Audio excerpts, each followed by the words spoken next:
Since I've had a little bit of difficulty with my heart and other parts of the blood circular system of my body, which really isn't anybody's business, but it explains why I don't go very far during the day in my walking car, which looks like a ridiculous thing, but it does help me to carry the things I'm carrying. I'm carrying a bag for my sister and some other sorts of things because she's a musician that often teaches some indigents, and they need things that I can find sometimes or that I'm given.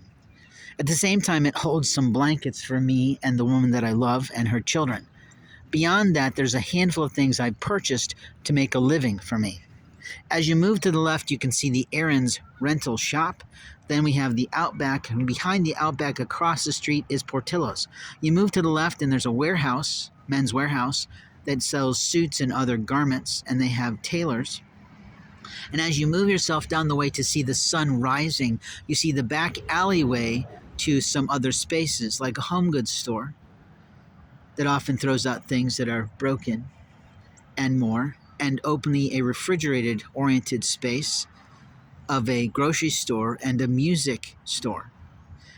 The wall you run into once you get there and have to make a sharp right turn is the wood, beautiful wall of the Menards. That is, of course, a lumberyard. As we come back across this marvelous hill, of which there is no walkway through, is the Walmart. And in front of Walmart, there is a gas station that is usually an international sort of company, if I recall when I researched it once. Beyond that gas station, there's a few other stores that are valuable to me, such as an Aldi's grocery store that is usually known throughout the nation as being an excellent place to buy food, although I don't make the trip very often because of the horribleness of the drive and how broken the pavement is. There's also a Starbucks, and then there's a small strip mall of sorts with different types of things in it. But it's not marvelous because there's not a lot of places to eat on this side of the street.